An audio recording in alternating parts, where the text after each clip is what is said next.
여러분, 이스라엘의 가나안 정복 전쟁에 대해 우리가 신앙생활을 하며 쭉 배우셨습니다.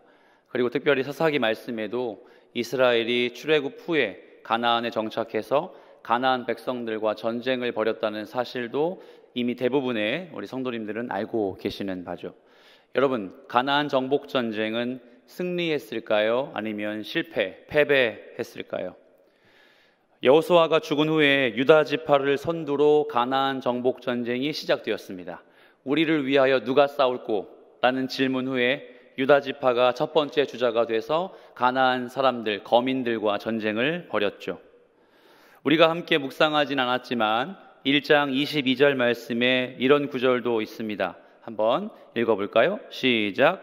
요셉 가문도 베델을 치러 올라가니 여호와께서 그와 함께 하시니라. 아멘. 유다 지파뿐만 아니라 요셉 지파도 베델이라는 곳으로 가나안 사람들을 물리치러 올라갔다고 나와 있죠. 이때 어떤 일이 벌어졌다고 합니까? 하나님이 그들과 함께 하셨습니다. 여호와가 함께 하셨다. 그럼 여러분, 여호와가 함께하는 전쟁은 성공이에요? 실패예요? 성공입니다. 모든 전쟁에 여호와가 함께 하셨을 때 이들은 늘 성공했고 전쟁에 승리했습니다. 그런데 우리가 지난 시간에 살펴본 바와 같이 기억하시는 분 계실지 모르겠지만 유다 지파는 하나님이 함께 하심에도 불구하고 전쟁에 완벽한 성공을 거두지 못했습니다. 그 이유가 혹시 기억나십니까? 19절과 같이 이들에게 철병거가 있었어요.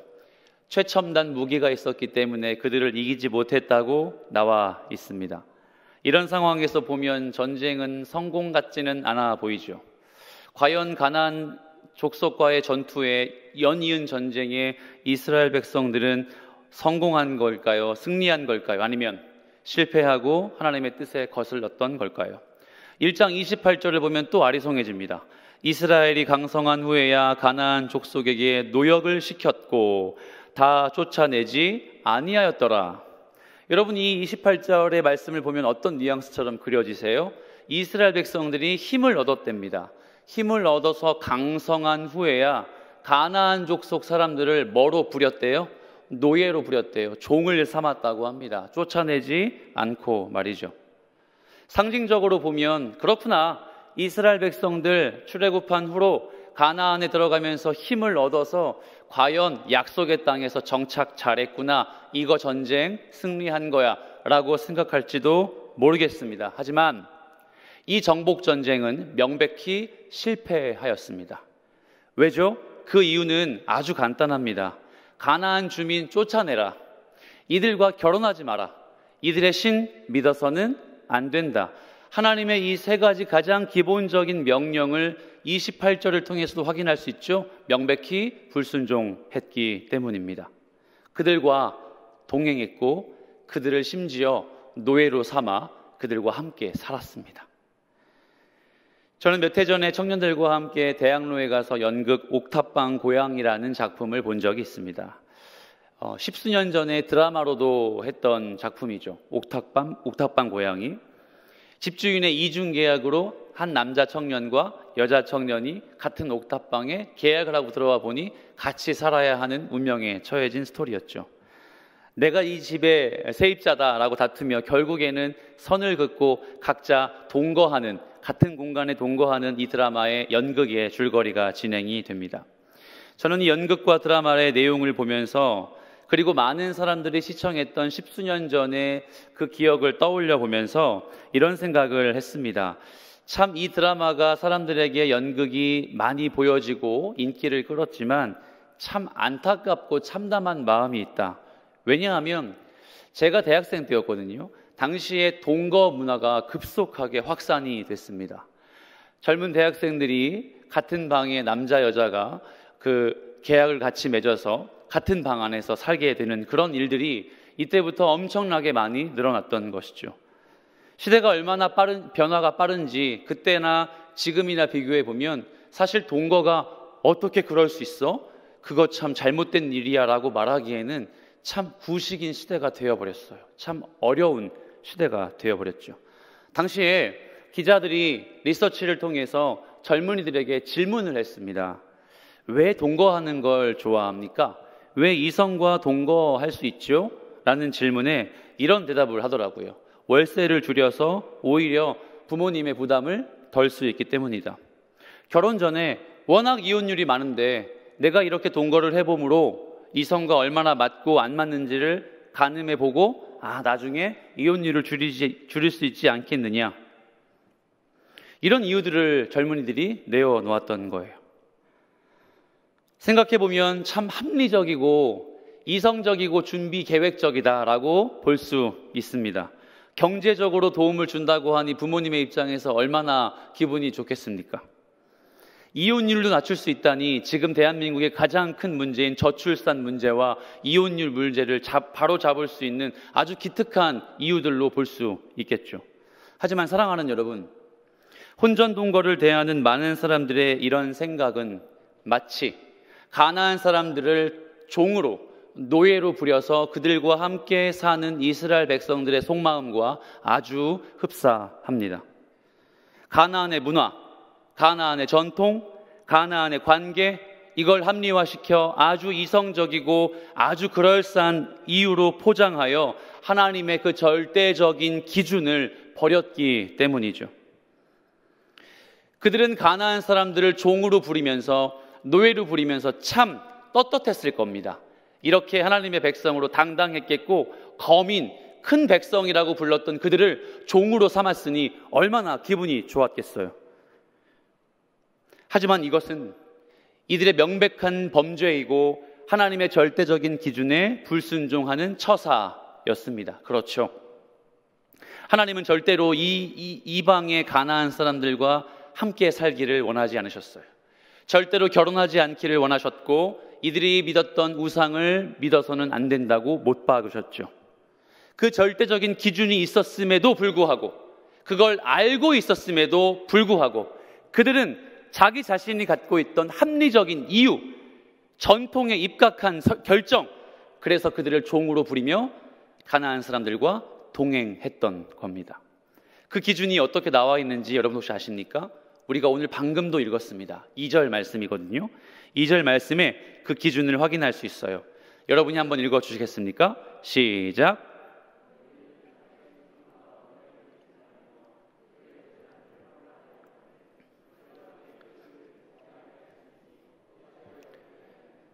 아멘. 이스라엘은 무슨 일이 있어도 이 땅 주민과는 약속을 맺어서는 안 됐어요. 그들의 제단을 헐어야만 했습니다. 그들의 신에게는 절대 절할 수 없었습니다.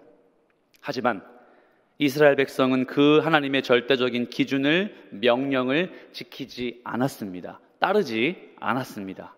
본문을 보시죠. 1절 말씀에 이렇게 나와 있습니다. 여호와의 사자가 길갈에서부터 보김으로 올라와 말하되 내가 너희를 애굽에서 올라오게 하여 내가 너희의 조상들에게 맹세한 땅으로 들어가게 하였으며 또 내가 이르기를 내가 너희와 함께한 언약을 영원히 어기지 아니하리니. 여호와의 사자가 등장합니다. 잘 기억하셔야 돼요. 이들은 지금 하나님의 약속을 어기고 가나안 사람들과 동행하기 시작했습니다. 철병거의 유혹에 넘어가 그들의 전투 기술을 배우기를 시작했고 그들을 산에서 밀어내지 않고 동행하기 시작했습니다. 그때 그 전쟁의 한 텀이 끝나고 여호와의 사자가 길갈에서부터 이들에게로 왔습니다. 학자들은 여호와의 사자라 해서 천사라고 이야기합니다. 혹은 하나님이 1인칭을 쓰고 있기 때문에 하나님 자신이 직접 말씀하신다고도 합니다. 물론 중요한 사실은 아니지만 우리가 꼭 기억해야 될 점은 뭐냐면 하나님이 그 뜻을 이스라엘에게 전달하셨다, 이 말이죠. 왜 하나님의 사자가 오실 정도로 이 급박한 상황을 하나님은 명령하셨을까요? 길갈에서 복임으로 올라왔다라는 표현을 1절의 이 표현을 보십시오. 사실 오늘 본문의 가장 중요한 한 문장입니다. 여호와의 사자가 길갈에서 복임으로 올라왔다. 여러분, 길갈이란 지명을 혹시 들어보셨어요?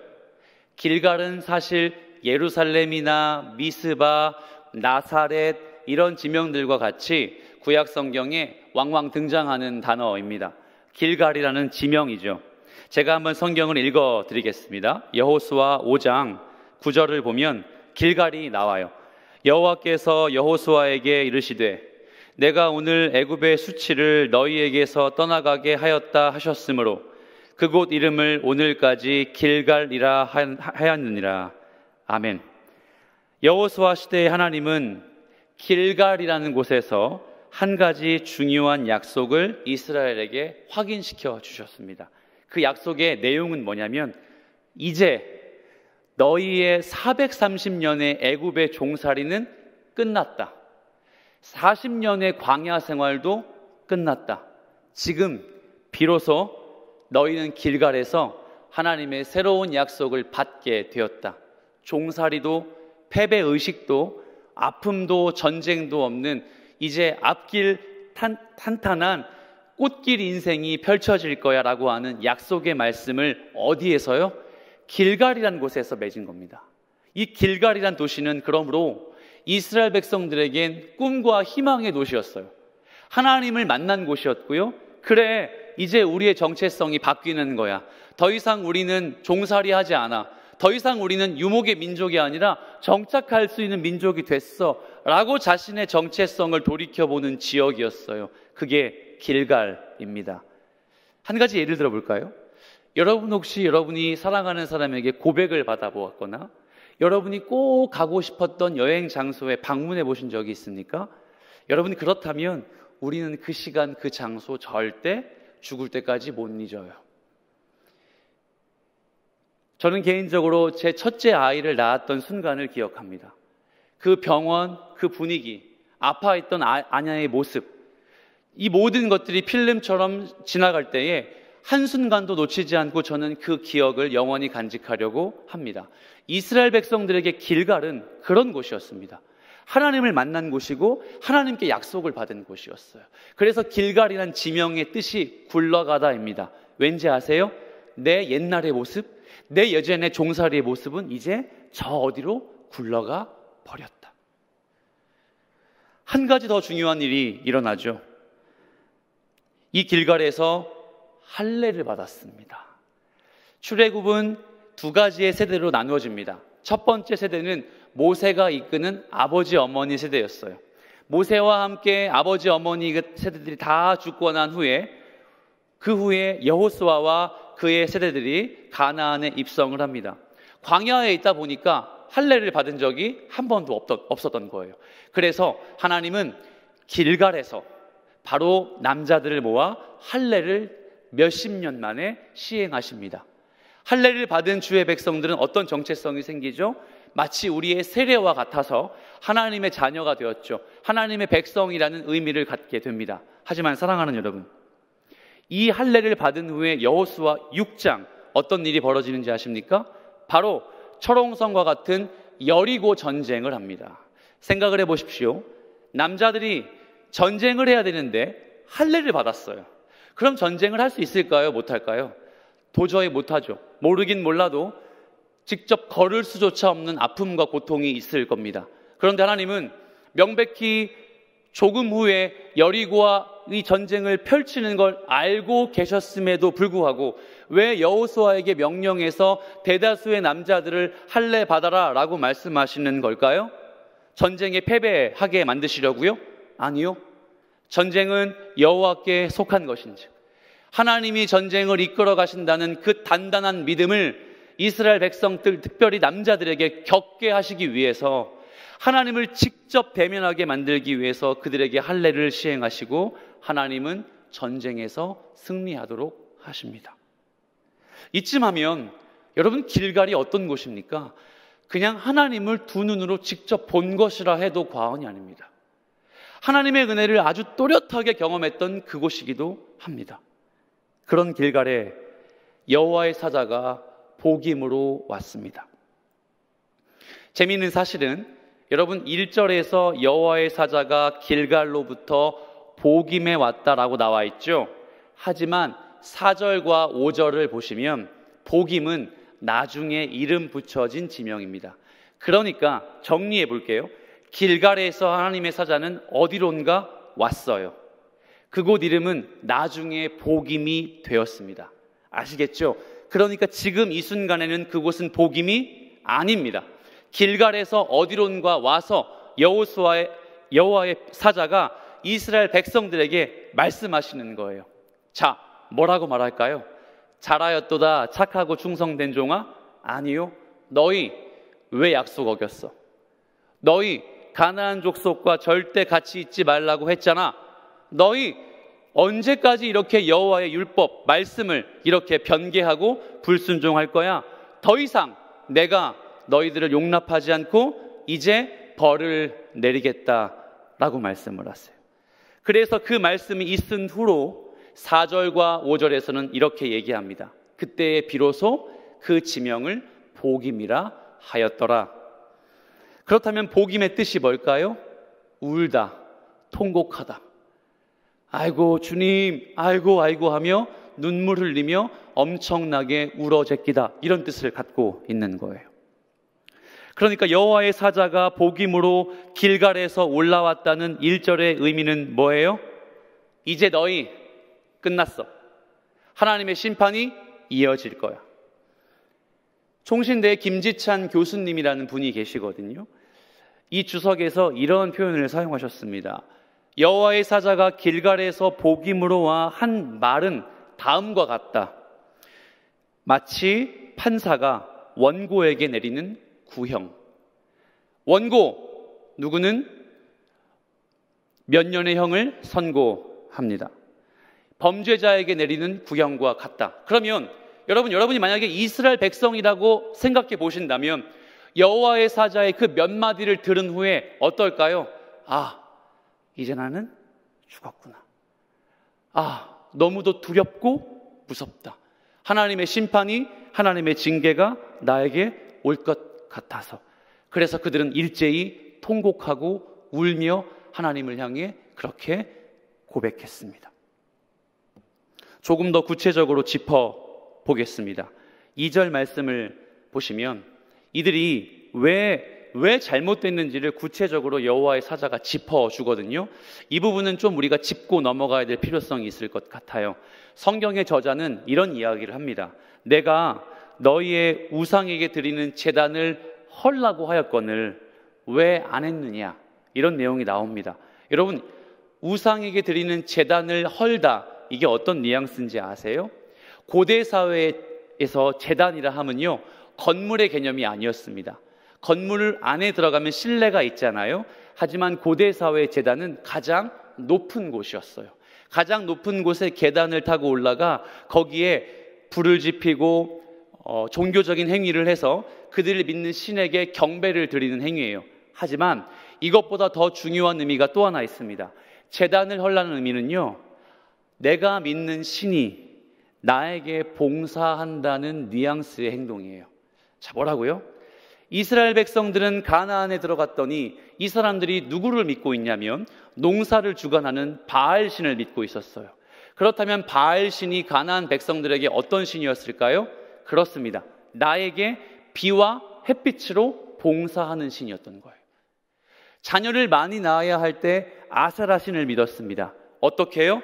나에게 자녀를 많이 달라고 기도하며 봉사하는 신으로 이해했던 것이죠. 건강과 장수를 위해서 나에게 봉사하는 신에게 제단을 드렸습니다. 하지만 이스라엘 백성들에게 여호와 하나님은 이스라엘을 봉사하는 신이 아닙니다. 오히려 이스라엘은 하나님을 향해 순종해야 하는 백성이고, 하나님은 이스라엘 백성을 주권으로 인도하는 하나님 여호와 야훼의 하나님이 되셨다고 성경은 이야기합니다. 따라서 성경의 저자가 제단을 헐라라고 이야기하는 건 뭘까요? 하나님이 너에게 봉사한다고 생각하지 마라.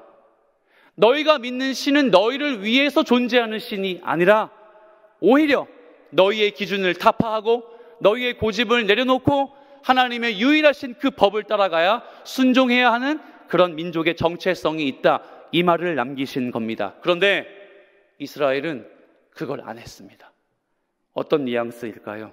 하나님도 바알도 아세라도 우리를 위해 존재하는 신으로 여겼던 것입니다.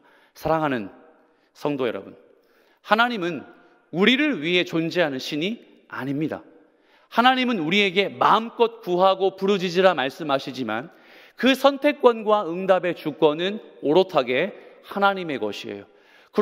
그래서 우리가 신앙생활하며 꼭 잊지 말아야 할 대점은 뭐냐면 우리의 믿음의 소원, 우리가 꼭 이루어야 할 기도의 제목, 우리 뜻대로 될 수 없다는 주권 양도의 신앙입니다. 하나님은요, 우리의 모든 것, 모든 형편 이미 다 알고 계셔요. 그래서 하나님은 우리를 위해 봉사하시는 것이 아니라 내가 너희에게 내리는 기도의 응답이 너의 뜻과 다를지라도 순종하기를 원하신다라고 매일마다 우리에게 말씀으로 가르쳐 주시는 겁니다. 모쪼록 이런 신앙의 방편, 하나님을 향한 열심을 가지시는 여러분 되시길 예수 그리스도의 이름으로 축복합니다. 아멘. 3절 말씀을 함께 볼까요? 3절 말씀을 보면 이렇게 나와 있습니다. 자, 한번 읽어보겠습니다. 시작.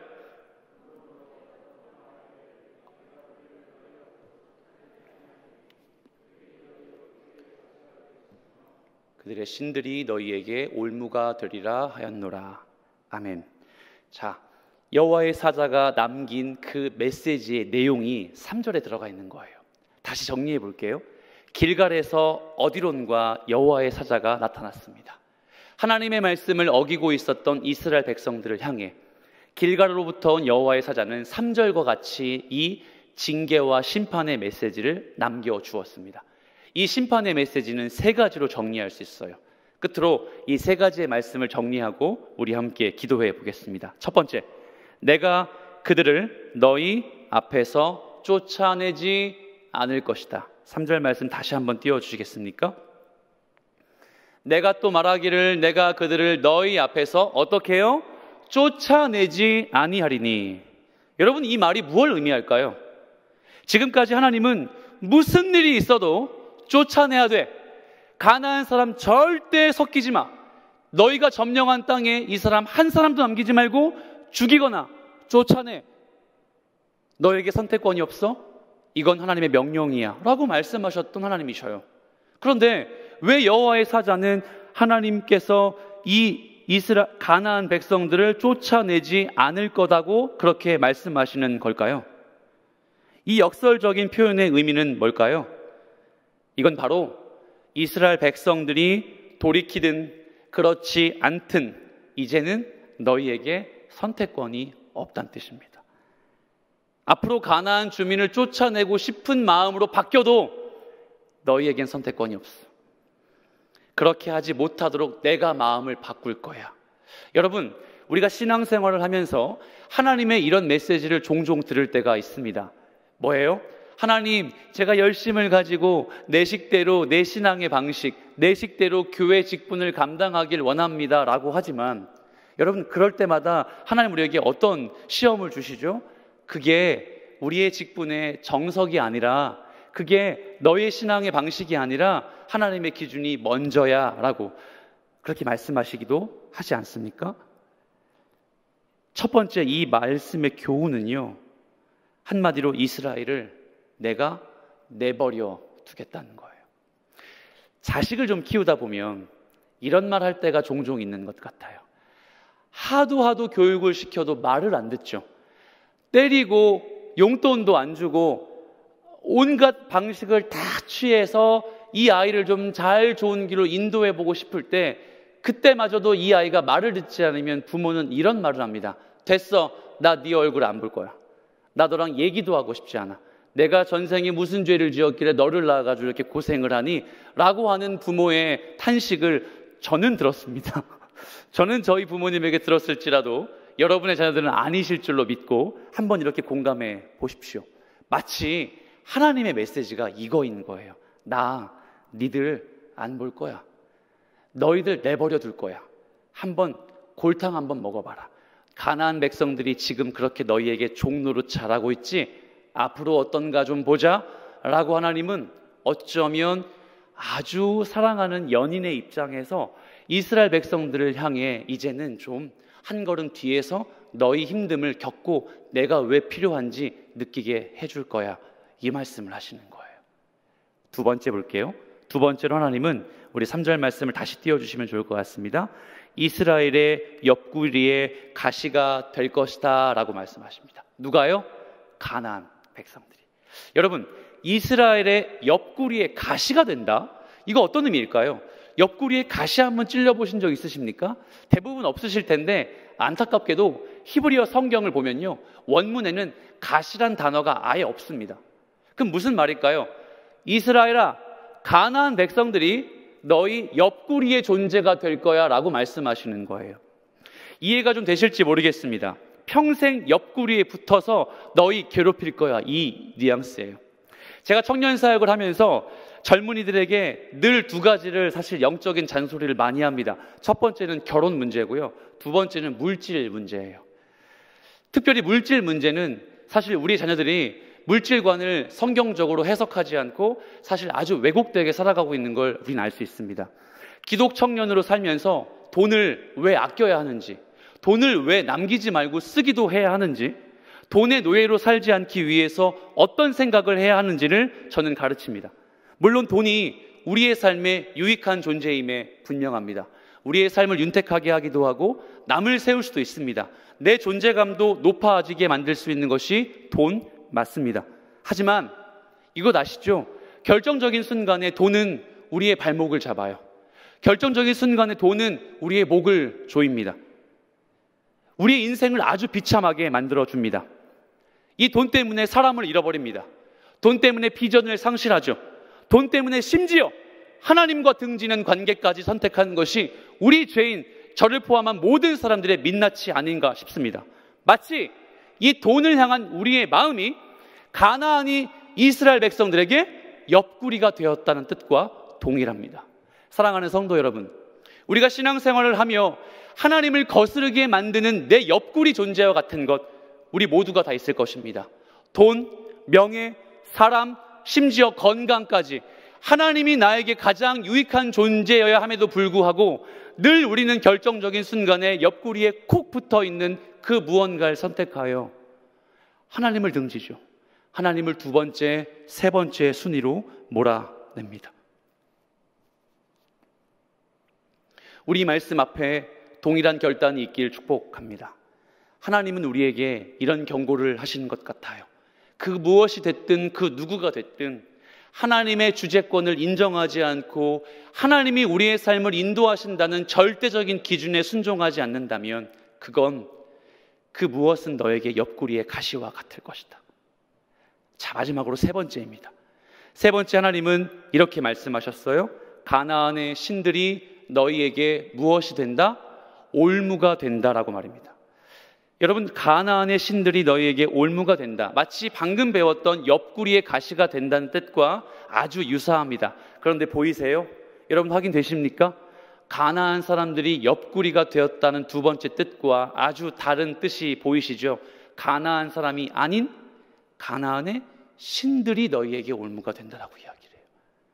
우리가 알고 있는 바알, 아세라, 이들이 믿었던 사람들에게 봉사하는 신들이 그들의 올무가 될 것이라고 말하고 있는 겁니다.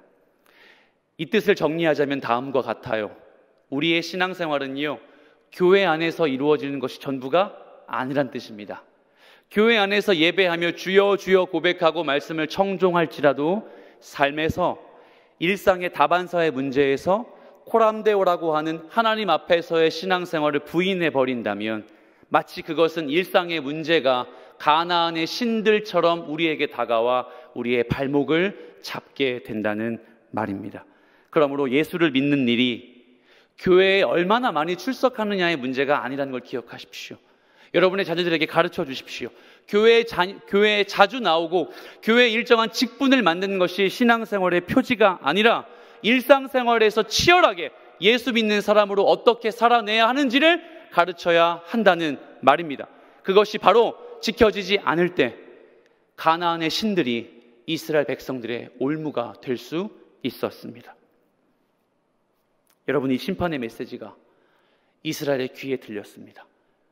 가나안을 종부리고 있었던 이들의 귀에, 이들의 마음속에 여호와의 사자의 심판 메시지가 들렸습니다. 자, 이들이 어떻게 반응하고 있습니까? 주님, 죄송합니다. 제가 회개합니다. 아니면 하나님, 그렇습니다. 제가 인정합니다. 돌이키겠습니다. 뭐 이렇게 표현하고 있을까요? 아니요. 그들은 통곡합니다. 소리 높여 울었다고 이야기합니다. 그래서 훗날에 그 지명의 이름을 뭐라고요? 복임이라 불렀다라고 이야기합니다.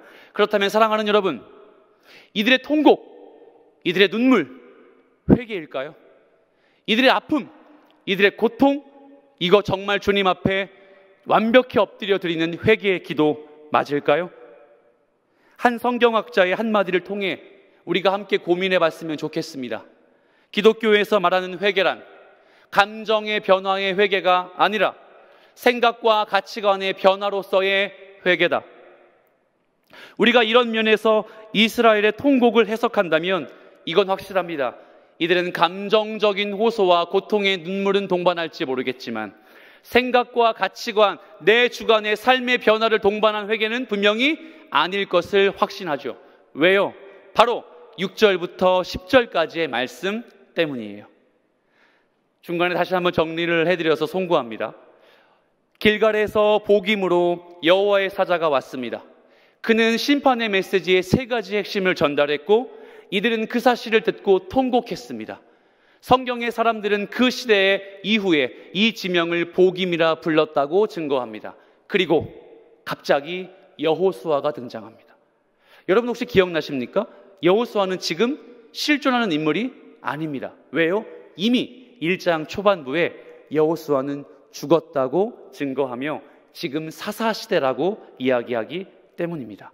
그렇다면 우리가 지금 읽긴 하겠지만 왜 여호수아가 갑자기 이렇게 툭 튀어나왔을까요? 한번 그 생각을 품고 말씀을 읽어보십시오. 자, 6절과 10절까지 한 절씩 한번 읽어보겠습니다. 제가 먼저 읽을게요. 전에 여호수아가 백성을 보내매 이스라엘 자손이 각기 그들의 기업으로 가서 땅을 차지하였고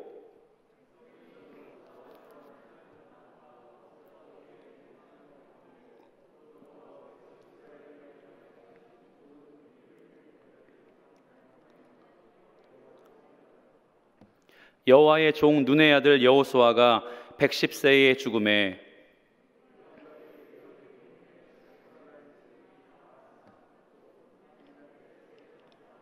함께 읽겠습니다. 그 세대의 사람도 다 그 조상들에게로 돌아갔고 그 후에 일어난 다른 세대는 여호와를 알지 못하며 여호와께서 이스라엘을 위하여 행하신 일도 알지 못하였더라. 아멘. 난데없이 이미 죽은 여호수아가 다시 등장했습니다.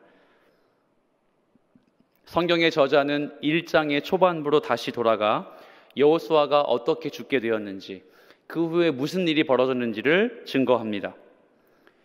여호수아는 110세를 살고 죽었습니다. 그리고 그가 죽은 후에 여호와를 아는 사람들도 모두 변개하여 여호와를 모르는 다른 세대가 일어났다고 증거합니다. 왜 갑자기 여호수아의 죽음을 이야기하는 걸까요? 사사기의 저자를 통해서 하나님은 무엇을 말씀하시고자 하는 걸까요? 그것은 바로 이스라엘 백성들이 이 정복 전쟁 스토리와 그 이면에 오롯하게 드러나고 있는 불순종, 타협, 합리화, 그 배신을 고발하기 위함입니다. 그래서 그곳 지명이 비로소 복임이 되었다는 것이죠. 따라서 이 단락은 이스라엘의 통곡, 애통, 눈물의 의미를 기억하시면 되는 거예요. 그건 회개가 아닙니다. 잘못했습니다 비는 이스라엘의 액션이 아니라 그들은 지금 자신들이 처한 상황과 환경을 탓하며 하나님께 왜? 라고 묻는 것과 똑같습니다. 여러분, 우리는 지금 코로나19의 팬데믹 2년 동안의 시간을 보내고 있습니다. 혹시 여러분의 심중에 이런 고백 많이 하십니까? 하나님, 왜 이런 일이 우리에게 일어납니까? 왜 이런 코로나가 일어나서 우리를 힘들게 하십니까? 하나님의 뜻을 알려주세요. 혹 이런 질문 안 하십니까? 왜 교회는 저런 일을 저질러서 교회가 욕을 먹고 있습니까? 왜 교회가 이렇게 무너지고 있죠? 라고 말이죠. 마치 이 왜라고 하나님을 향해 질문하는 우리의 마음은 복임에서 하나님을 향해 통곡하는 이스라엘의 심정과 일맥상통합니다. 성도는 하나님을 향해 왜? 라고 묻는 존재가 아니라 성도는 하나님을 향해 어떻게 라고 묻는 존재입니다. 하나님의 주권을 인정하는 성도라면 하나님, 제가 어떻게 해야 하겠습니까? 하나님, 제가 이 시점에 내가 성도로 어떤 일을 감당해야 하겠습니까? 그것이 바로 회개의 시작이고 그것이 바로 완성될 때에 주님이 받으시는 회개의 완성과 종결이 된다는 것이죠. 하지만 10절에서 이야기하는 이스라엘 백성들은, 이후에 일어난 자녀들은 그 누구도 여호와와 여호와 행하신 일을 알지 못했다고 합니다. 다음 세대가 아니라, 너무 두려운 표현이죠, 다른 세대가 일어났다고 고발하고 있습니다. 왜 이들이 어느 순간 이렇게 다른 세대가 되어 버린 걸까요? 도대체 무엇을 잘못했길래 이런 하나님의 심판의 메시지를 받아야 하는 걸까요? 말씀을 정리하며 바로 우리에게 필요한, 이스라엘 백성들에게 결여되어 있던 한 가지를 제시하며 우리 함께 말씀을 정리합니다. 성경은 이야기합니다. 여호수아가 110세에 죽은 후에 여호와를 알지 못하는 다른 세대가 일어나 여호와를 알지 못하고 여호와가 행하신 일도 알지 못하였더라. 여기에 등장하는 알다, 바로 알다의 핵심을 이해하면 우리가 그 사실을 발견하게 됩니다. 여기서의 알다는 히브리어 야다입니다. 제가 여러분 중에 기억하는, 성함을 기억하는 집사님, 권사님들이 많이 계십니다. 모 권사님, 모 집사님, 심지어 장로님의 성함도 저는 알고 있습니다. 저는 그리고 제 아들 박한결의 이름도 압니다. 제 딸 박한율, 박한설의 이름도 압니다. 자, 저는 모 집사님의 성함도 알고 제 자녀의 이름도 압니다. 이 알다라는 것이 동일한 의미입니까? 아니요. 저는 그 집사님의 성함은 알지 모르겠지만 그 집사님의 상황과 기도 제목과 아픔과 가정사는 알지 못합니다. 얼마나 어렵게 성일교회에서 신앙생활을 이어오셨는지 그 마음은 함께 공감하긴 참 어렵습니다. 하지만 저는 제 아들의 아픔을 압니다. 제 아들의 호감도 압니다. 무엇을 좋아하며 어떤 걸 갖고 싶어 하는지, 아빠를 향해 어떠한 바람이 있는지도 저는 알고 있습니다. 성경의 10절에서 이야기하는 야다, 알다는 바로 제가 제 아들을 향하는 그 마음을 찾아낼 수 있는 단어입니다. 남편과 아내가 서로 사랑하다라는 뜻입니다. 우리가 여호와를 아는 것, 여호와를 지식과 말씀으로만 아는 것도 중요하지만 바로 여호와를 경험하는 것입니다. 야다의 의미는 여호와를 경험하다. 마치 아내와 남편의 순결한 관계처럼 이스라엘 백성과 하나님과의 야다가 있어야 했다는 것이죠. 말씀을 정리하며 여러분의 삶 속에 하나님을 아시길 축복합니다. 그 말은 하나님의 이름, 하나님의 행하신 일 아는 것이 아니라 그와 함께 동행하는 것이고요, 그를 경험하는 거예요. 그 경험 속에서 찾는 회개는요, 가치관의, 생각의 변화의 회개가 되는 것이고요, 그리고 그것이 하나님 받으시는 예배가 된다는 사실입니다. 이 은혜, 이 결단이 있는 사랑하는 성일의 성도님 되시길 예수 그리스도의 이름으로 축복합니다. 아멘.